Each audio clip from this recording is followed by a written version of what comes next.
Most people fail at getting others to talk first before they even realize it. You've been told to be more outgoing and start the conversation yourself.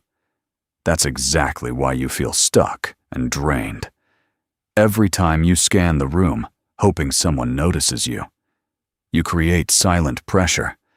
And pressure makes people step back, not step in. Shift your presence, relax your signals, and you'll notice something surprising. People will approach you because you feel safe and effortless to talk to. If this already makes sense, like and subscribe for more. Now let's break down the small behaviors that are quietly pushing people away. Have you ever walked into a room and killed your chances in 3 seconds? You probably did, and you did not even notice. Most people step in and instantly shrink, head slightly down, eyes glued to the phone, pretending to text, pretending to be busy. It feels safe, but it builds a wall. When you avoid eye contact and rush to the corner, you signal closed. You signal unavailable. You signal do not disturb. Then you wonder why no one comes over. But people who get approached do something subtle. They enter slowly, chin level, eyes calm. They scan the space like they belong there, not hunting, not hiding, just present. They make brief eye contact, half a second, add a small smile or a simple nod. Nothing dramatic, just enough to say I'm open. Imagine a networking event. Instead of staring at your drink, lift your head. Instead of locking onto your phone, look around once. Catch someone's eyes. Hold it for a beat. Soft smile. Look away first. That tiny exchange plants a seed. Why does this work? Because first impressions are fast. People decide safe or unsafe in seconds. Open posture plus calm eyes equals low threat. Low threat feels easy. Easy invites conversation. You are not forcing attention. You are allowing it. That is power. And the next mistake most people make is even more obvious. It is written all over their body. Did you know your body can reject people before you say a word? No sentence needed. Your posture already answered for you. Most people close themselves without realizing it. Arms crossed, tight. Shoulders tense. Body angled away from the room. Feet pointing to the exit. Eyes locked on the phone like it is a shield. They think they look calm. They actually look unavailable. Closed body language tells others, stay back. Even if your face looks neutral, your stance says do not approach. But people who get others to talk, first stay open. Arms relaxed at their sides, hands visible, chest facing the shared space, shoulders loose, jaw unclenched. Their body says you are welcome here. They are not performing. They are simply not guarding.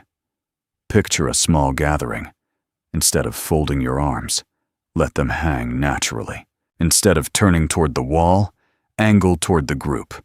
If you sit, keep your torso open. If you stand, plant both feet firmly. Next time you catch yourself gripping your phone, lower it. Let your hands breathe. Why does this shift everything? Because humans read safety through shape. Open shapes feel safe. Closed shapes feel defensive.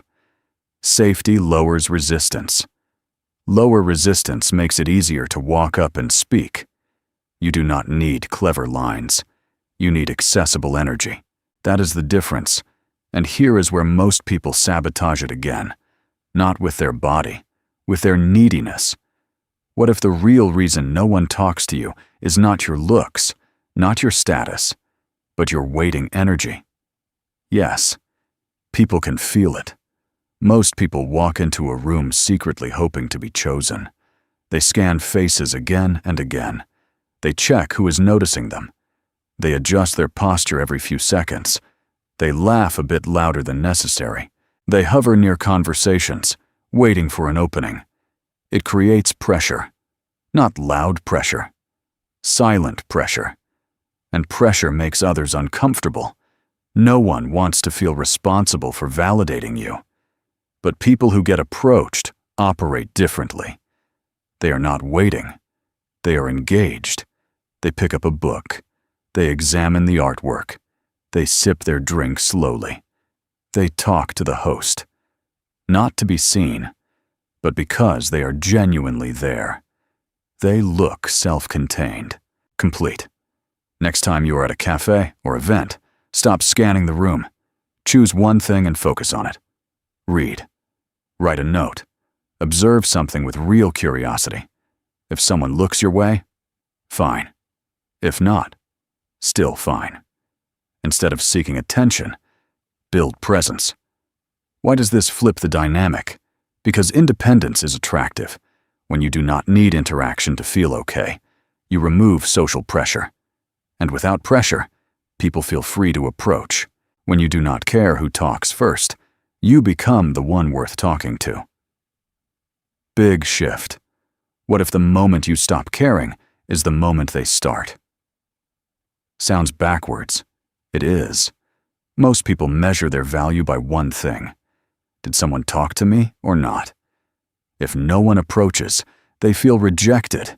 They spiral. They try harder. They overcompensate. They become extra friendly, extra loud, extra available. And that desperation leaks through microsignals. People sense it. It feels heavy. But people who naturally attract conversation think differently. They do not tie their worth to attention. If someone talks, great. If no one does, still great. They are fine either way. That emotional independence is rare, and rare stands out. Imagine being at a party. Instead of counting who ignored you, focus on enjoying the music. Instead of checking your phone for validation, stay present. If someone joins you, welcome them. If not, keep enjoying yourself. No inner drama, no silent scorekeeping. Why does this work? Because control is attractive, not control over others. Control over yourself. When you are not chasing approval, you remove pressure. And without pressure, people move closer. Stop needing the outcome. That is the real magnet. And when you combine all of this together, something shifts fast. Here is the truth. Getting people to talk first is not about charisma. It is not about status. It is about how you show up. You are never lacking ability. You are leaking pressure. Fix the signals and everything shifts. You can start today. Walk in calm and open. Stop scanning for approval. Hold eye contact for a second longer. Watch what happens. Most people will keep chasing attention. You will stop. They will look tense. You will look grounded. And grounded draws people in. Small move. Huge impact. So pick one thing. Just one. Lower the phone. Relax your shoulders. Enter slower than usual. You do not need all of it. One shift is enough to feel different. You are building a new baseline, a version of you that does not chase. When people start approaching, do not be surprised. If this hit, subscribe. You just got this for free. Most people will scroll past it. You will use it. Now, here is the next level. If shifting your presence makes people approach, imagine what happens when nothing bothers you. When you react less. When you stay steady under pressure. That is where real power shows. In the next video, we break that down. Learn to act unbothered and watch what suddenly changes. Click it.